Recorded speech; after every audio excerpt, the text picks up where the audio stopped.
Okay, so 11 continued. Last time we started looking at these parametric equations that's using a parameter to have a formula for the x and y coordinates separately of a given curve. So now we're going to do all the calculus stuff. Let me just turn on some lights here. Okay. Still a little shadowy, but that's all right. Okay, so last time we had this. So if we had, on this side, if we had a parametric curve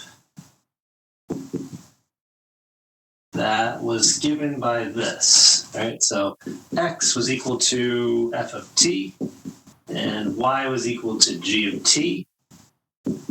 So we had x and y determined parametrically separately, but we still wanted to look at whatever that function was and figure out what is the slope of it somewhere, right? So imagine we had some parametrically defined curves that was based on these two things, and I said, well, at this particular spot, what is dy dx?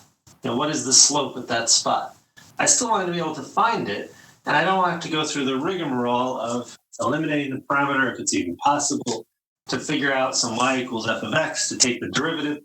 So we derived what the derivative would be, and we found that dy dx, the traditional slope in the xy plane, would be this, dy dt over dx dt.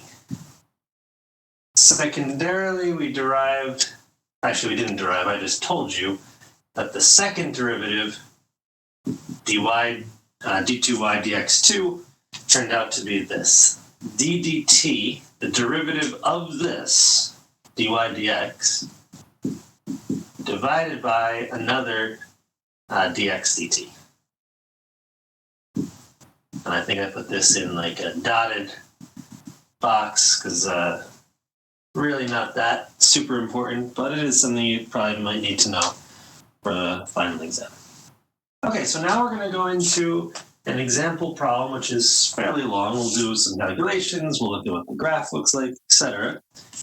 So the question is going to be, find the following for a given parametric curve. Find the following for a parametric curve C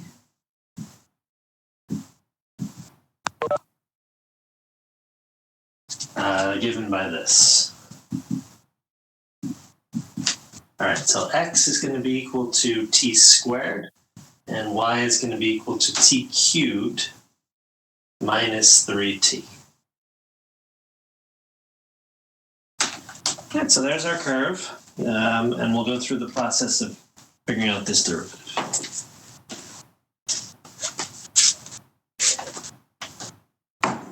Excuse me. Let you write all that down.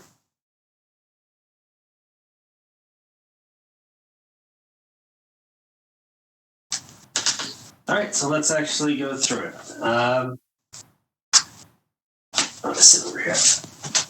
Okay, so A part is to find the derivatives, first and second derivatives. So find dy dx and d2y dx2. So let's do, at a specific point actually. Let's do it at the point 1, 2. Okay, so let's do the main calculation first. Dy dx is going to be dy dt, the derivative of the y parametric equation, over dx dt, derivative of the x parametric equation. Very simple here. Dy dt is 3t minus 3. Dx dt, right, x is t squared, so its derivative is 2t. So that's the derivative in general of this thing. However, they specifically want it at the point 1, 2. Now this is kind of interesting. The point 1, 2 is obviously the xy coordinates, right? But if I'm plugging into the parametric derivative, I only have t, right? I only have the time or the moment along that curve where I'm interested in finding the derivative. So I need to figure out a t equals value that corresponds to this point 1, 2. So how do we do that? So let's figure out what values of t correspond to this point 1, 2, right? There's a value of, say, time t, that if I were to plug that in, it means that the graph was at that point 1, 2. So let's just look, we have to kind of look at both of them. To get x equals 1, what would t have to equal? Well, the only thing that when squared is equal to 1 is either 1 or negative 1. So I'm going to say we have to figure this out a little bit, but I'm just going to write what value of t, I'll say value or values of t correspond to this point.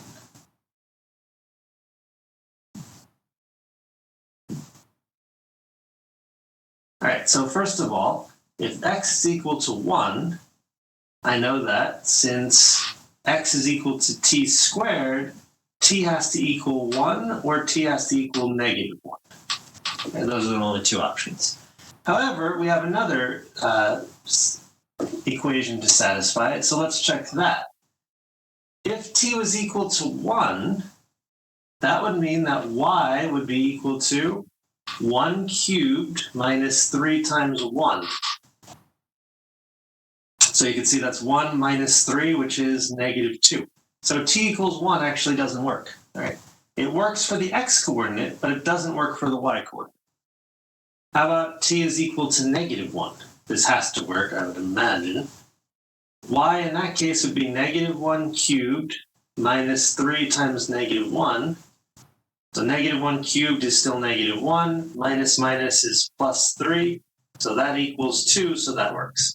So this is the time that we're going to plug in, because that and that time alone points to that value 1, 2.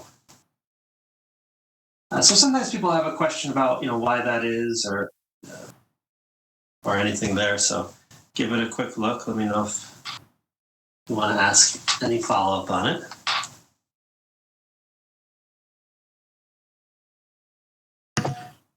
Professor, does the t-value also have to match the x? Yes, it has to match both. So notice at first we checked the x equation first and said t could be 1 or negative 1, and that would satisfy this. And then we checked both of those values to see if they satisfy y.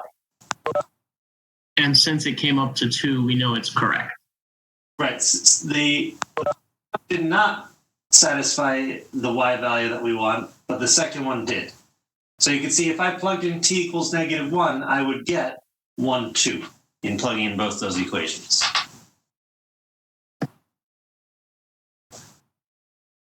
Now, it's possible, as we'll see, that there could be multiple values of t that correspond to the same equation. What that would mean, actually, if I look at this graph up here in the corner, notice that a t value corresponds to this point, to this point, to this point. But there's one point right here which actually have two different t values correspond to it. Once on the way up into the loop and once on the way back around. It hits that exact same spot at two different times. So that's another thing that could happen. We'll see that later. So the moral of the story is you do have to make sure both of the equations agree. Okay, so if we plug in negative 1 here, we get 3 times negative 1 squared minus 3 over 2 times negative 1, which is 3 minus 3, which is 0, over negative 2, which is 0. So it turns out that the slope is actually 0 at this particular moment. Right? At t equals negative 1, that moment on the curve has a slope of 0. And it's specifically located at this point 1, 2. Now let's take a look at the second derivative, d2y dx2, which is going to be the derivative with respect to t of the first derivative, but then derived or divided by the actual dx dt, which is 2t. All right, dx dt, but dx dt we already found somewhere down here was 2t. So this is going to be a little bit annoying. 2t is the denominator, that's the easy part. Top part is annoying because we have to take the derivative of this whole thing, and the derivative of that is a quotient rule, right? So it's going to be the bottom squared, 2t squared And the top is going to be bottom times the derivative of the top, which will be 6t, minus top, which is 3t squared minus 3, times the derivative of the bottom, which is 2. So to get all that,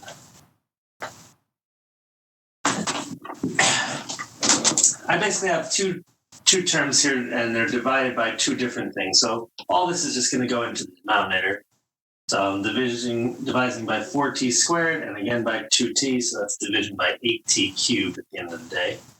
Top, let's distribute out. It's going to be 12t squared minus is going to distribute in, and a 2, so minus 6t squared. Minus is a plus. 2 times 3 is a 6. So we get that. I guess we could simplify a little bit more here. If I divide out by a 2, right? So 6t squared minus 3t. Oh no, these actually just combine together, right? Yeah. 12t squared minus 6t squared is 6t squared. Okay. So then we can divide out by a 2. So it's going to be 3t squared plus 3 over 4t cubed. All right, so we get that. And then we can evaluate this at the point that we're interested in, t equals negative 1. So when we plug that in, I get 3 times negative 1 squared plus 3 over 4 times negative 1 cubed. Final answer here is going to be, that's 3 plus 3, 6 over negative 4. It looks like negative 3 halves in the end of the day. Here's my two answers. And so that's your second derivative at that particular spot. So you could think of, if this was an actual particle moving through space, its velocity would have been 0 at this moment, but its acceleration would be negative 3 halves. For the second derivative, where do we get the 6t from again? For the second derivative, where do we get the 6t from? Yeah. Right here. So this is a product rule, right? If I'm looking at this thing, this fraction that I'm taking the derivative of, it's the bottom squared, bottom times the derivative of the top minus top times the derivative of the bottom. You might have learned it in Calc 1 as like low d high minus high d low. Okay.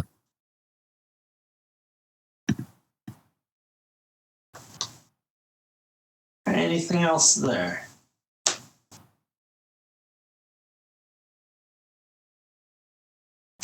All right. This is one problem. It would have been nice to have a bigger board for. So I guess we'll erase this piece. Go to the B part. Try and keep this fairly neatly arranged in your notes because there's like 4 parts to it and they kind of refer back to each other. All right, so B part is going to be finding some tangent lines. So find the equation of the tangent lines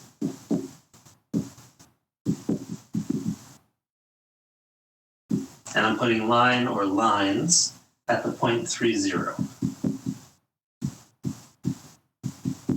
The reason I keep doing that is because it's possible, like I said, for the thing to loop back upon itself. And again, imagine this was the graph. If you found tangent lines at this point of intersection, well, you'd actually have 2, right? You'd have the tangent line on the way up, and you'd have the tangent line on the way down. And that actually is going to be exactly what happens in this spot. Turns out that 3, 0 will be the spot where a loop came back upon itself.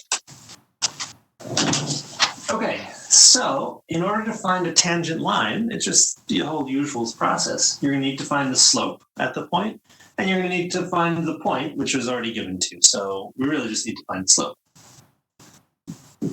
So find slope at the point 3, 0. Okay. So, again, we have to figure out what time that is, or what value of t that corresponds to. So, let's say what value of t is this that corresponds to 3, 0. Well, again, remember x was equal to t squared, and y was equal to, I'm going to have to keep writing these over again because we keep erasing. Y would be t cubed minus 3t. So what value of t corresponds to this? Well, all right, let's check it out. So first of all, 3 has to be t squared. So based on that, t would have to either be plus or minus root 3. And then we could check which of those two would satisfy the second equation. If I looked at root 3, I get y would be equal to root 3 cubed minus 3 root 3. Notice that that's going to give you 0, right? Root 3 times itself is 3, times another root 3 is 3 root 3. That gives you 0. So that one actually works. At time t equals root 3, we do successfully get the point 3, 0. And how about at negative root 3? In this case, y would be negative root 3 cubed minus 3 times negative root 3. So this would be negative, negative, negative is still negative, so negative 3 root 3. Negative times negative here is positive, so positive 3 root 3. Those cancel out. So that works too. So you can see in this case, both of these two spots, t equals plus n minus root 3, both give us that slope. So there's going to be two tangent lines. So I'll just make this as a note. So there are two spots when the graph hits or intersects 3, 0. So essentially it loops back on itself at these two spots, at t equals root 3 and t equals negative root 3. Okay, so now we'll find the slope at those two different spots and find the two different tangent lines. So again, remember dy dx, my derivative was equal to 3t squared minus 3 over 2t.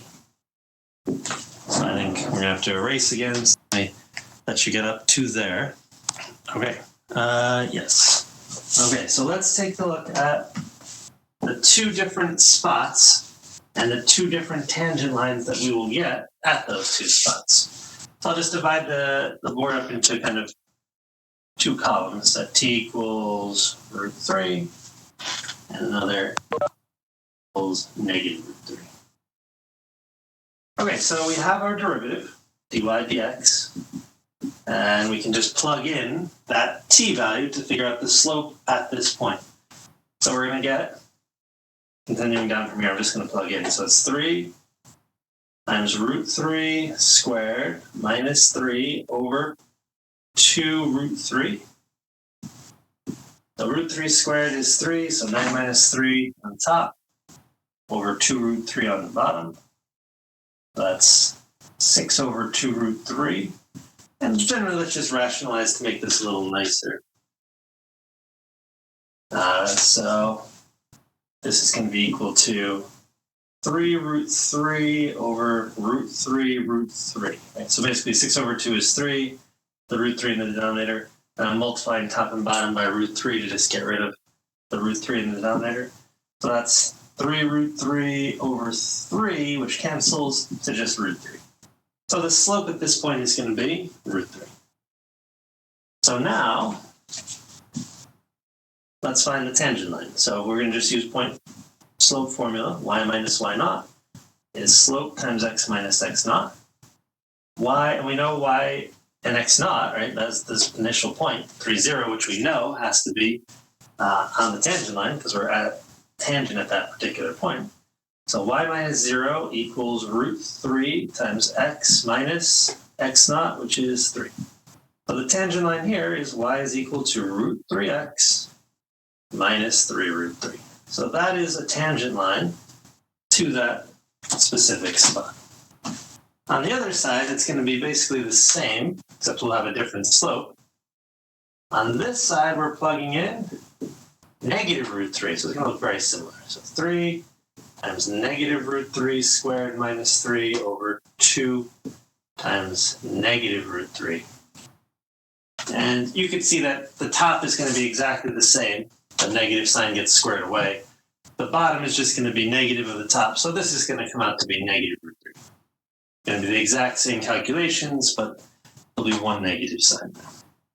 So same thing here, y minus y naught is equal to the slope times x minus x naught, and we get y minus 0 negative root 3 times x minus 3 for a final answer of y is equal to negative root 3x plus 3 root 3. So those are your two tangent lines at that particular spot.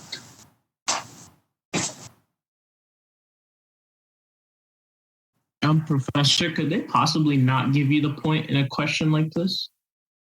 Well, they're gonna, if they want you to find the tangent line at a point, they're gonna have to tell you somehow what the point is. Now, they could do it in multiple ways. They could give you the xy point, which they did, or they could do something like this: find the tangent line at t equals 5, or something like that. Now, in that case, you'd have to obviously have the t value, so coming up with the derivatives will be easy. You just plug in that t value.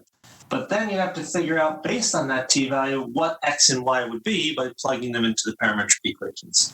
So there's two ways to refer to a point, and that's the parametric value or the xy coordinate itself. But they have to give you one of those two things. All right, we're just exploring around with this curve. So part C, I think we're up to.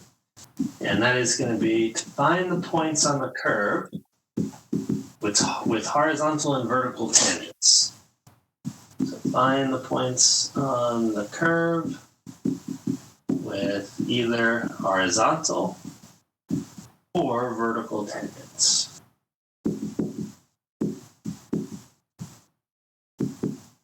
Now, we actually already stumbled across one of these things with the first point that we were looking at.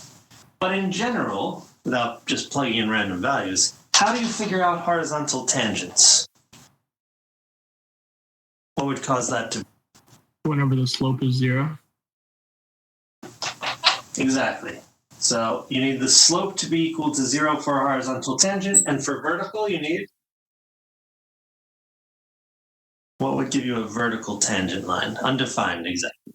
So you need your slope to be equal to basically plus or minus infinity, let's say, or undefined, same basic deal. So we can figure out from the slope equation, dy dt, which is, again, 3t squared minus 3 over 2t, where those things occur, at what values of t. So let's take a look at this. At the 0 tangents, you'd have 3t squared minus 3 equals 0. Right, the numerator of dy dt equaling 0. So I'm just going to say this is the numerator of dy dx equaling 0. Maybe I should label this as well. Here's my horizontal tangents. So set the numerator equal to 0 and solve. So we get t squared is equal to 1 if we move the 3 over, divide by 3. And then I get t is equal to plus or minus 1. So at two different times on the graph, you have a horizontal tangent. And one of those we had found out from the beginning, right? We plugged in t equals negative 1, and we found that we had a 0 slope. Now, the vertical ones are a little easier even. In this case, it's where the denominator of dy dx is equal to 0. And you could pretty easily see that that's going to be 0. Right? 2t gets set equal to 0, you get t equals to 0.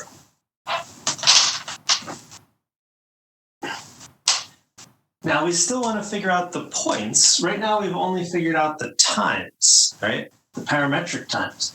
But we still need to figure out what points those are, so we have to plug these things back into the x and y parametric equations and figure out exactly what point that would be in the xy plane.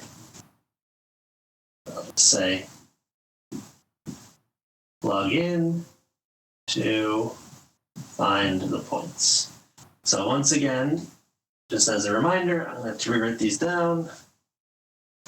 What are our parametric equations? X was equal to t squared, and y was equal to t cubed minus 3t.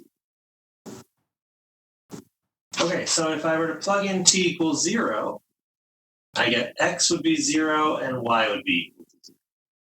So 0, 0 has a vertical tangent. On this side, I guess we have two of these things. I have to plug in t equals 1 and t equals... negative 1 we actually already did. So what was that one? That was the point 1, 2. That's from part A. Now, if I plugged in 1, I get x is equal to 1 squared, which is 1. And y would be equal to 1 cubed minus 3 times 1, which looks like it's negative 2. So 1 comma negative 2, these 2 points would have your horizontal tangents.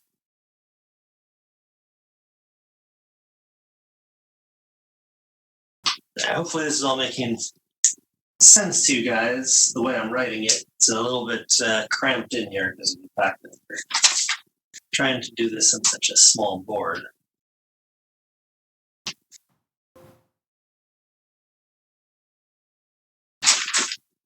But the next thing I want to do, or the last thing I want to do, is basically try and graph what this curve looks like based on all this information that we've come up with. Last question, they really got us doing advanced systems of equations. Advanced? There's really, nah, it's not that bad. You're fine. I trust you.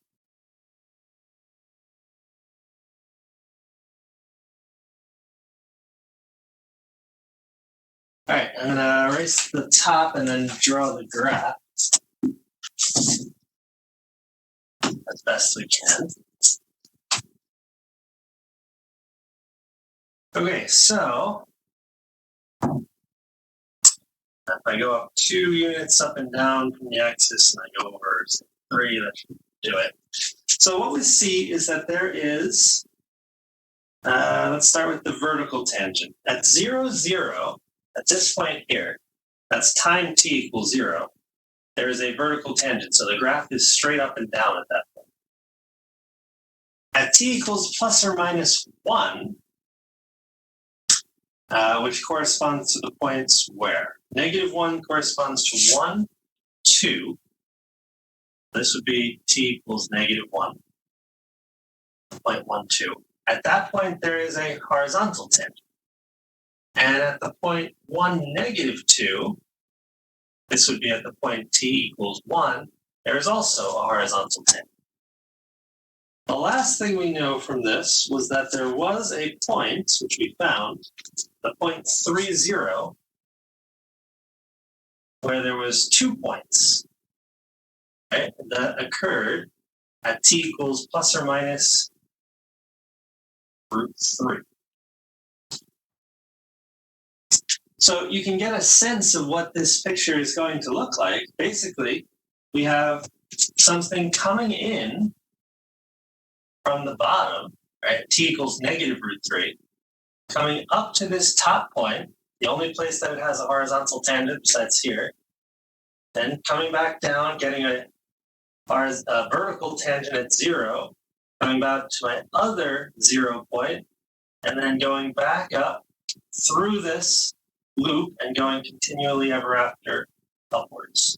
Can't ever bend back down again because there's no other horizontal tangents on the graph. So we get, this little, I don't know, Jesus fish or something. And that's basically what it would look like. You can also see the direction, right? We're coming from this way, looping around, and then going back off into the first direction.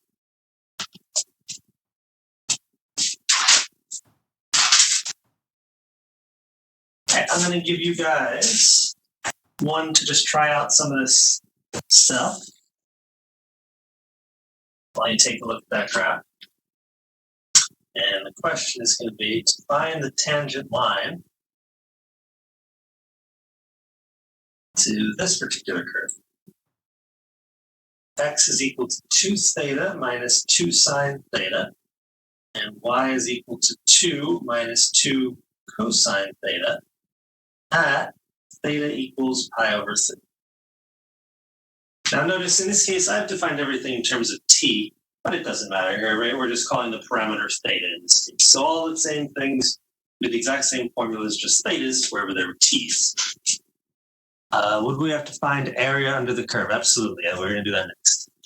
I'm going to give you the answer to, it's a little bit messy, so once you get to the final answer, you should get y equals root 3x minus, if it's rationalized, 2 root 3 pi over 3 plus 4.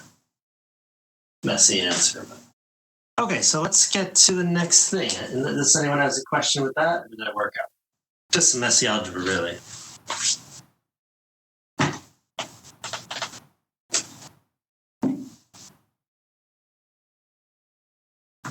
All right, so next thing to do is area under the curve. Just the traditional area under the curve, basically between the curve and the x-axis. So suppose we have the same parametric equation, x is f of t, y is g of t. Then there's some x range under which we want to find the area under the curve between those ranges. Then the traditional area under the curve is found by the following. So I'm going to say integral from a to b. That's not alpha and beta. That's just the x limits for the moment, which actually doesn't make any sense. Oh, that's what I made a typo here. I'm going to say t is between alpha and beta. Sorry about that. Change that in your notes right there.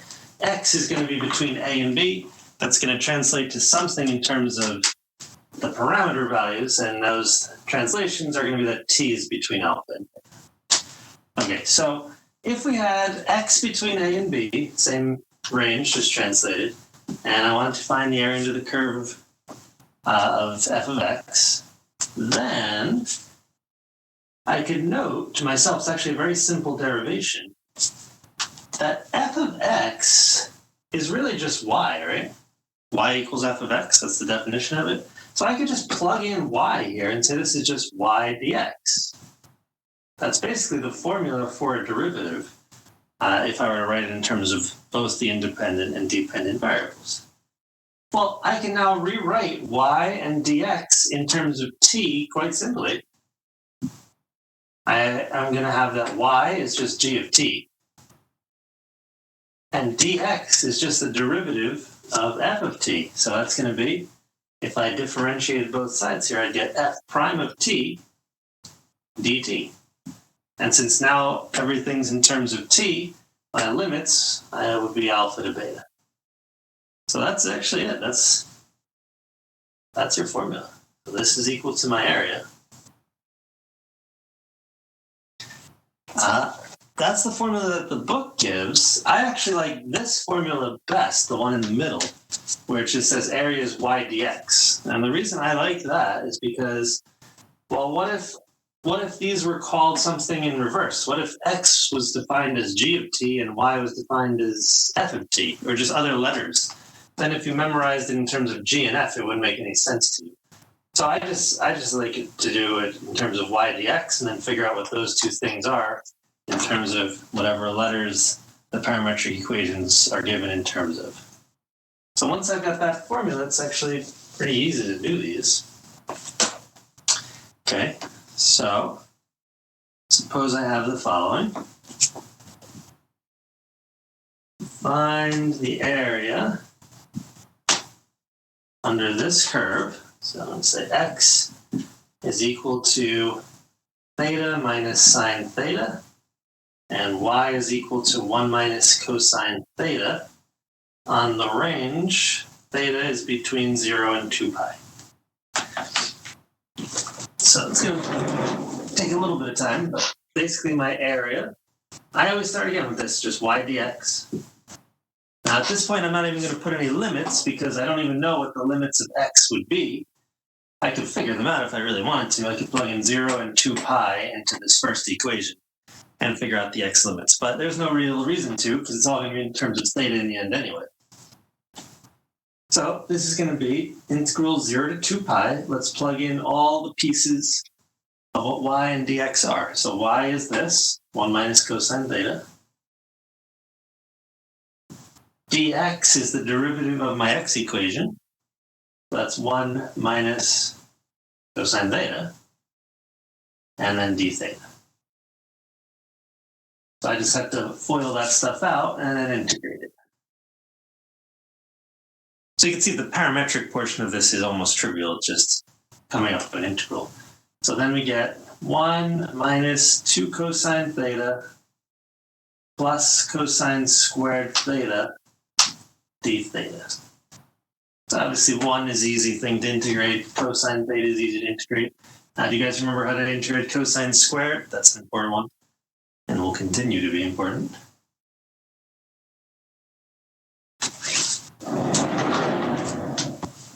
What's the key for integrating cosine squared?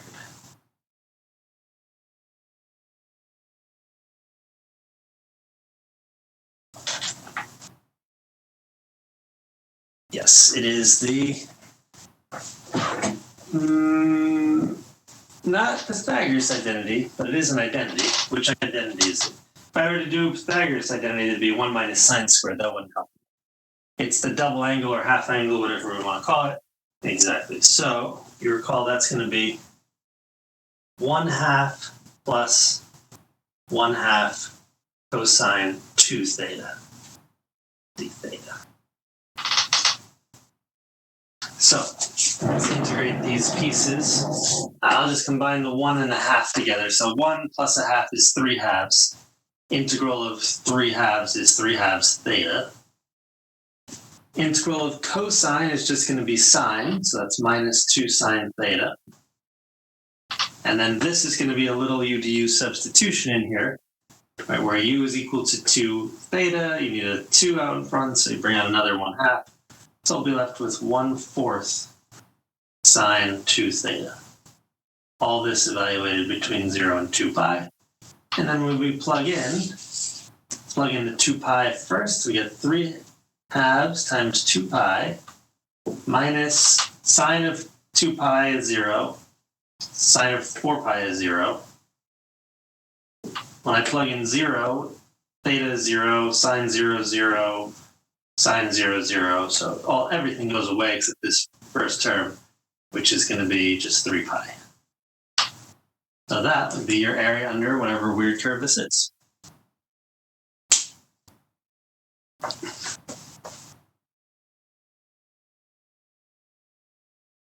All right, so what I'm going to have you guys do, I'm going to erase the question, and I'm just going to put up another one, and just have you guys find an area under a curve with parametric stuff. So find the area under this thing, the one we did earlier. X equals t cubed, actually this is different.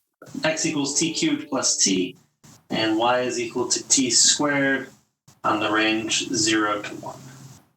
And the area answer is going to end up being 14/13. So try this one out.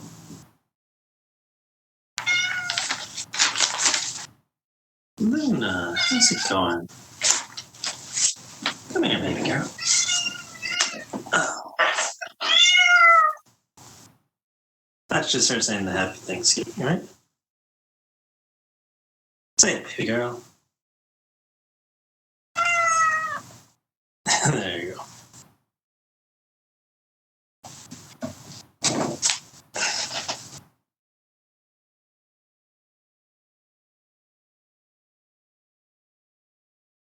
All right, so last topic of the day is called arc length of parametric curves.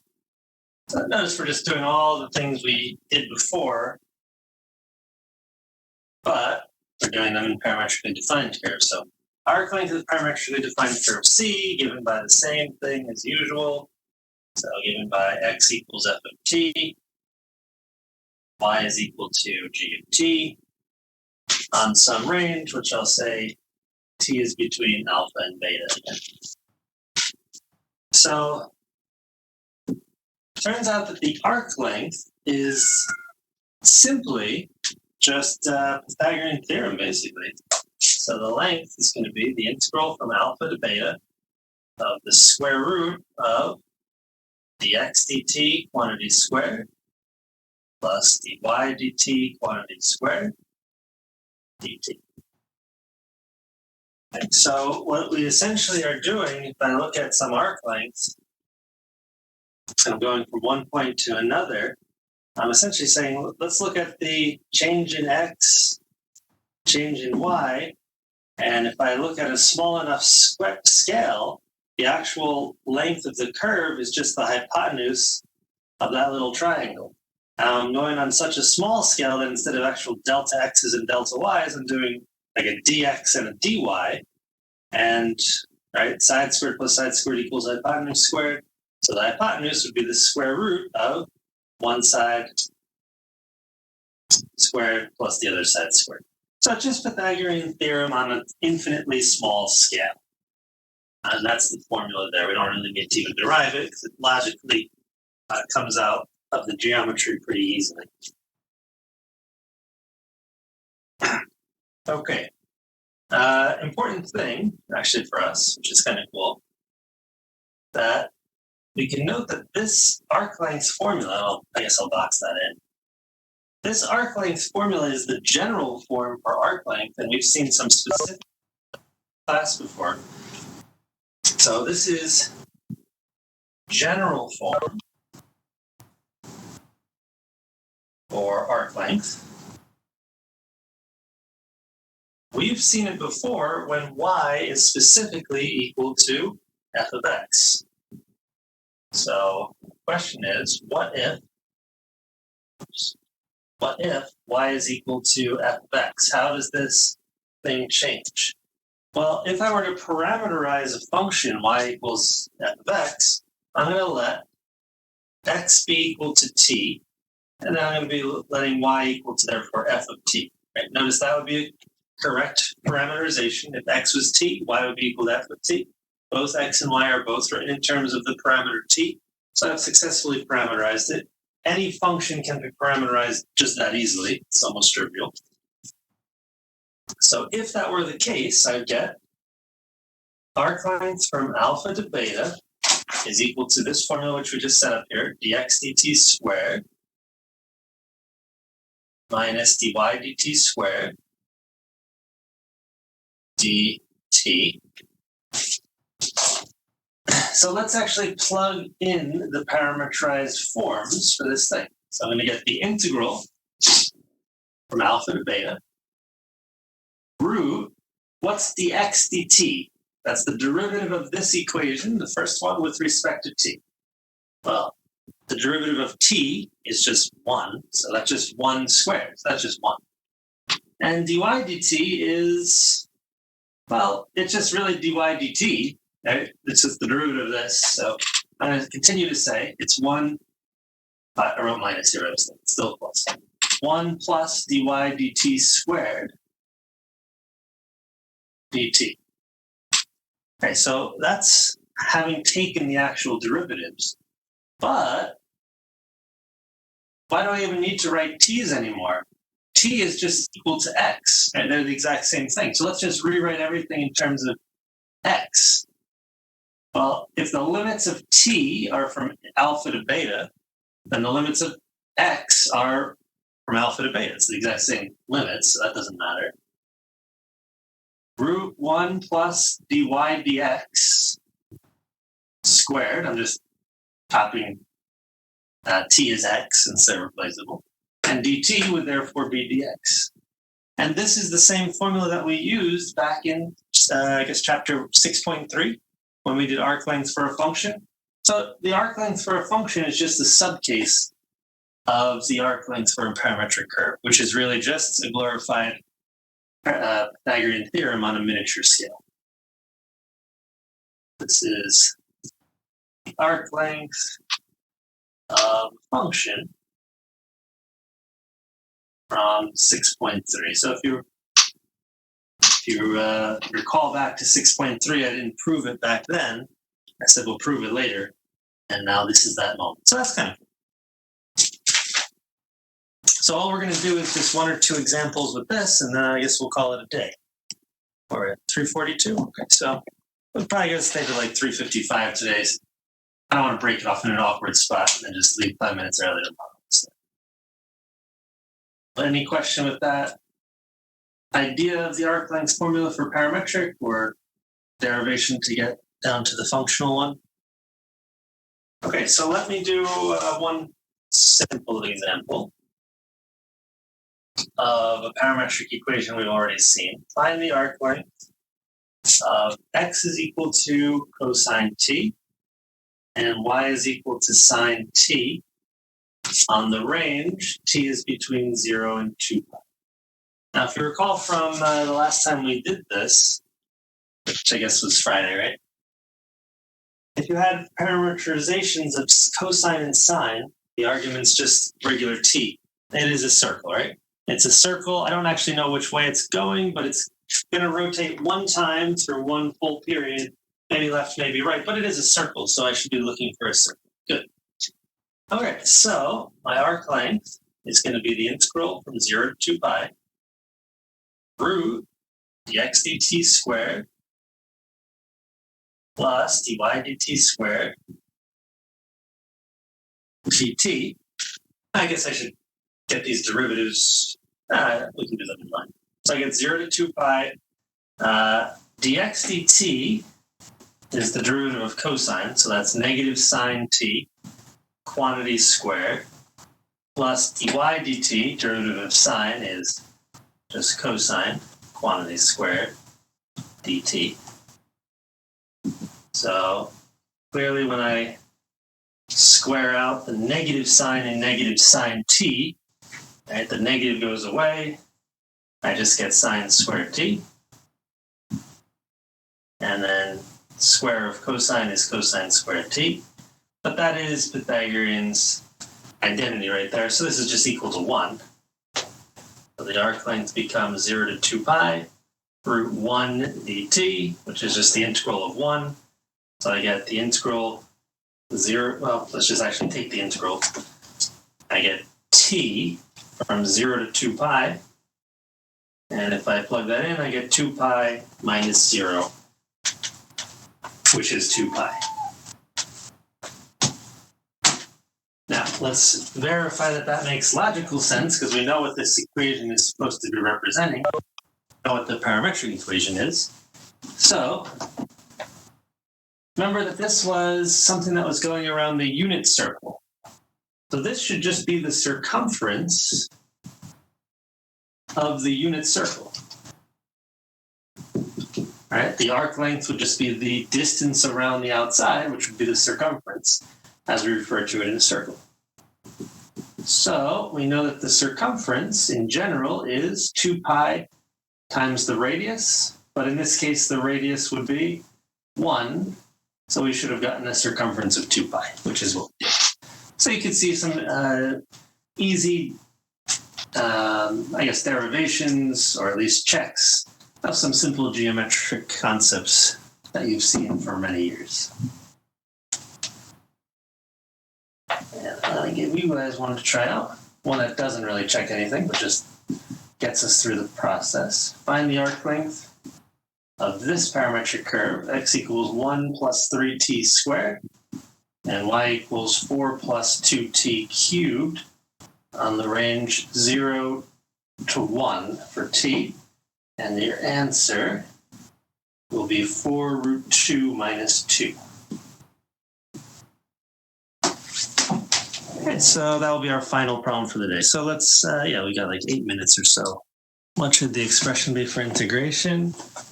You should be integrating this at some point. Integral 0 to 1 of 6t root 1 plus t squared dt. See some people signing off. So yeah, if you're done, if you get that answer, feel free to head on out, and I'll see you tomorrow. If you're still working on it, I'll hang around and help you. Bye, Professor. Bye, everyone. Stay safe, stay healthy. Bye, guys. Bye.